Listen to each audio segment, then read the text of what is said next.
Today, we're talking about what just might be the most popular topwater presentation around, especially among bank anglers. And I'm going to show you how I used this one particular topwater technique to break down a lake I'd never been to before and catch some really nice bass. I am, of course, talking about the good old popper. Stick around. I've got some tricks you don't want to miss. Got him. Not a bad one, honey. Not a bad one at all. This is a good fish. This is a really good fish. That's a nice one.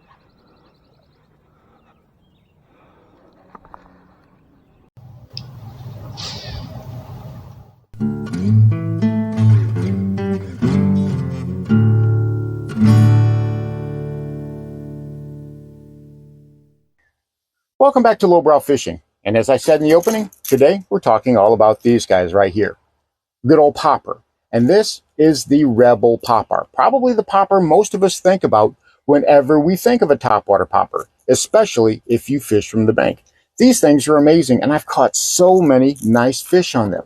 But I want to take a popper and I want to combine it with a question I get asked all the time. And that is, Lowbrow, how do you break down a brand new fishery you've never been to before? So today I'm going to show you how I took just a topwater popper, nothing else, and used it to break down an entire new lake. I've never been there before, and we ended up catching some really nice bass. But before we get started, if you like bass fishing content that tries to be inclusive, whether you fish from a boat or whether you're fishing from the bank, and always thinking about budget because not everyone's got a lot of money to spend on bass fishing gear, this is the channel for you. Click that subscribe button down below. And while you're at it, I would really appreciate it if you gave this video a like.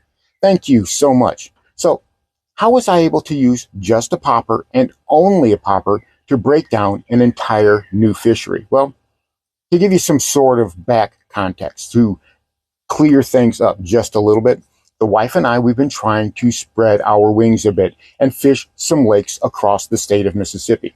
Sure, I like going to the big lake, I like going to the little lake, I like going to the Hatchet Lake and all the other fisheries that I frequent. But sometimes you just want to try new things. Unfortunately, a lot of those lakes are quite a distance from me. Even going to the big lake is about a half-an-hour drive or a little better. But this new one we went to was almost a 3-hour drive from where I live. And it's called Lake Mary Crawford. And it's about 120 acres and it's located in Monticello, Mississippi. Now, before we went, I did my homework, as I've told you guys so often about doing. I used Google Earth, I used Navionics, and I used Active Captain to get a feel for it. I used Google Earth to zoom in and look at places I wanted to target. That's rule number one. And I use Active Captain and Navionics and even some state charts because this is a state lake. They have the depth listed online. So I was able to put all that together and I knew pretty much how I already wanted to attack this lake. And when it comes to breaking down a new lake, I'm always looking for things that I can relate to, things that I'm familiar with, things that I'm comfortable with. So I'm not going in blind. If I see some things like, okay, I have a lot of that on the big lake, or I have a lot of that on the Hatchet Lake, I already know how to attack that, then that's something that I can build from. And it doesn't matter if I'm fishing from the little boat or if I'm fishing from the bank. These are still the same principles that I use. And that's the mindset that I went with. Now, Mary Crawford has a bunch of lily pads all the way around it, except for the south end of the lake. The south end of the lake has, well, you've got some fishing piers there, but the thing that really attracted me was all that riprap. There was riprap lining all along the bottom.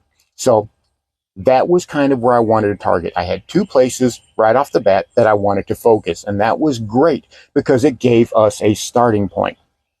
We put the little boat in the water, and the first thing we did is we motored from the south part of the lake up to the north part of the lake by the end of the dam, and you can see all of that lily pads out there. It was a huge lily pad field. We figured that's a great place to start. We'll start working with some popping frogs. And that's kind of what I had tied on to begin with. This is a little scum frog, popping frog. The wife had the Vega frog tied on. And while we did have some wind, all those lily pads were kind of breaking that up. So I was able to target in between those lily pads in those gaps with that popping frog. But unfortunately, there's something that really, really quickly deterred what we wanted to do there. And that was a 12-foot alligator, along with another 6-foot alligator. They came within just a few yards of the boat, and the little fella and the big fella splashed down. After talking to a game warden later, I was able to actually confirm that that gator was about 12 feet or a little bit bigger. He asked me if we had seen it. You know, seeing something like that in my little plastic boat, that's usually a pretty good deterrent. That means go to the other side of the lake. So that's what we did, which was fine because we wanted to fish all that riprap, and that's what we did. And to do that, to attack all that riprap, well, I tied this guy on. This is the Rico Popper. And Hank over at Bass Geek, and if you're not watching Bass Geek, go over there and watch him. If you're watching my channel, you need to be watching Bass Geek. So go over there and show Hank some love. This popper that he sent me, I don't know, 3 or 4 years ago, this is a Rico Popper. This thing is amazing. This is my favorite popper because I've caught so many fish with it. Just a plain white color. There's nothing fancy, which is how I like my topwater. I don't need all those fancy colors because the fish never see that anyway. They only see what's on the bottom. I like that little feathered treble in the back. This thing pops and gurgles and walks very nicely. Now that's going to come into play. So the wife and I, we started drifting around all that riprap. We started using a popper. Now, she didn't use a popper, but she was still fishing a very similar technique. And we'll get to that in just a minute. But right after we got there, and right after we drifted into those little pockets where it had the riprap bank and we had some laydowns on the side, I was able to catch an enormous fish.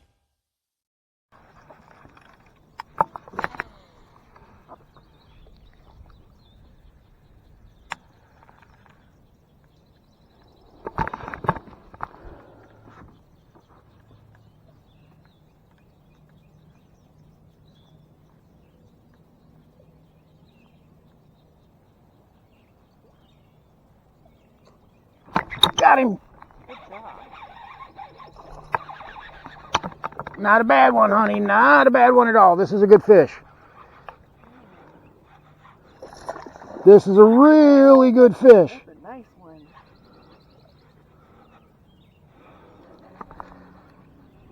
Come on, buddy. Oh my goodness. Come here, buddy. You want me to hold your pole? He's pulling drag on me. I know. Do you want me to hold your pole? I'm here. Yeah, hold my rod, please. Thank you. Oh, that's a nice fish, Joe. Hey, 3.5? Yeah. About 3.5 pounds. Beautiful. Rico Popper doing work. All right. I mean, that's got to be 3.5 pounds right in that area. Beautiful. You have me. What do you want me to do? You're good. You can go back to fishing. I appreciate the assist. Make sure, I gotta make sure my camera's not blurry. Come on. No, it looks pretty good. Everything looks pretty good. Gorgeous, gorgeous Rico Popper fish. Yeah. I'm gonna say that fish is close to 3 pounds. Maybe a little bit north of 3, but we're gonna see. We are gonna see. We're going to put it on the scale.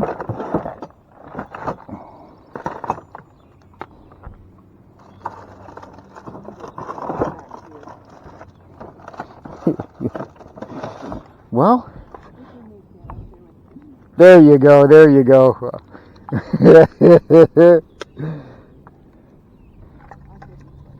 You are very funny. That's all right. Me hold you up.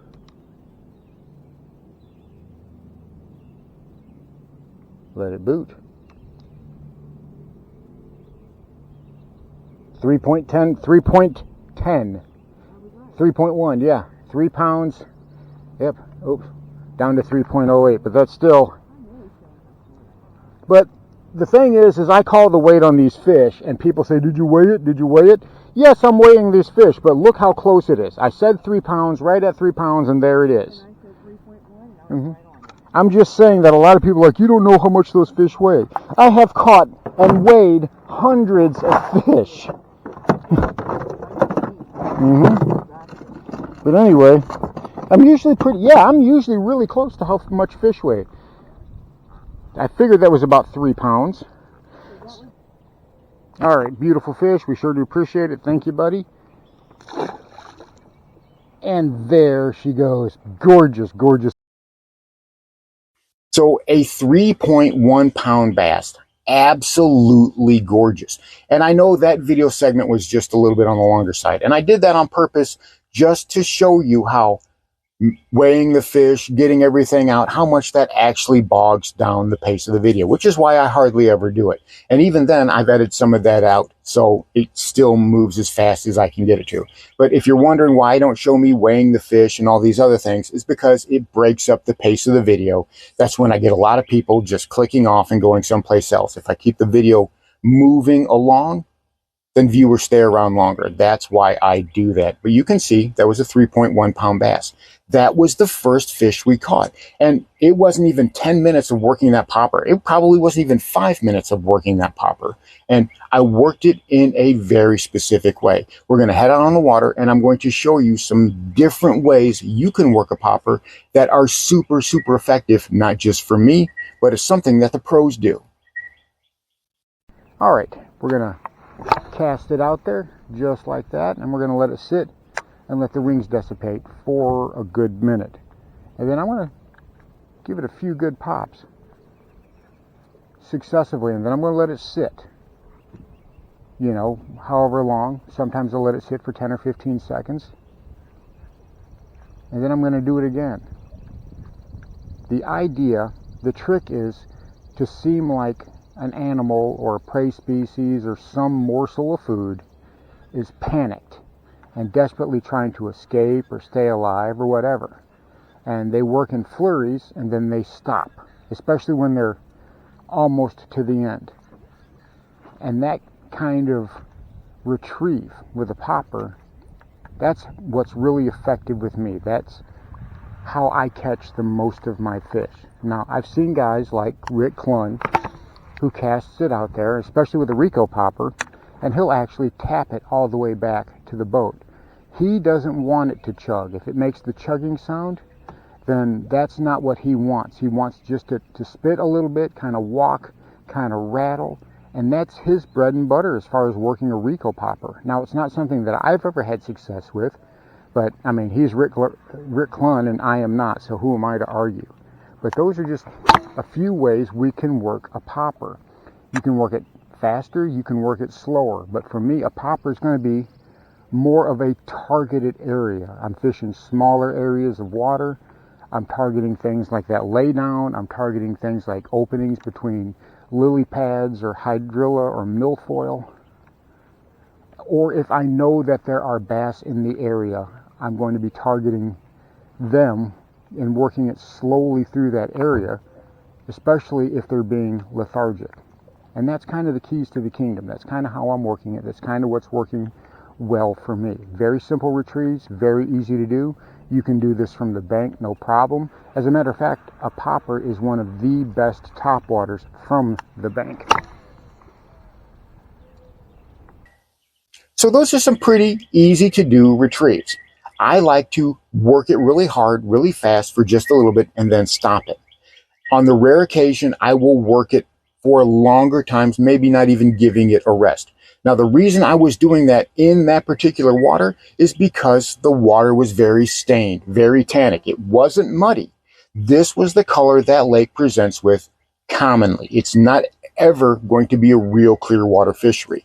It had a lot of tannic stain to it, and as such, you're not going to be able to do something like a wacky rig or even a Waco rig or a fluke, because those types of visual presentations just aren't picked up on as much. So I had to create quite a bit of racket, and doing that is what drew those aggressive strikes. Now, I told you that the wife wasn't using a popper. She was actually using a propped boy howdy, but she was working it in the same exact way that I was working the popper. She was giving it hard twitches, making it spit real good, and then leaving it in place. And you know what? she actually had the same exact results. Got it. Oh, that's a nice one. Hang on, let me reel in. That's, Mama's got a nice one, a really big nice one. Oops, crap. I need to bring it to me on the left. Is it the same one? Nope, this is a different one. But that one we got on film. Another, that's 2.5 pounds, but look at how we T-boned it. Yeah. See, really rip it. That was fun. I like this lake. I like this lake a lot. So even the wife was catching 2.5, 3 pound bass, and it kept rolling like that all day. So I didn't take this dude off. This popper stayed on my rod the entire day. I didn't fish anything else. I didn't have to. I casted it out in those specific areas, and I worked it very quickly, making a bunch of noise, and then I let it sit. Now to do that all day, this is the combo that I used.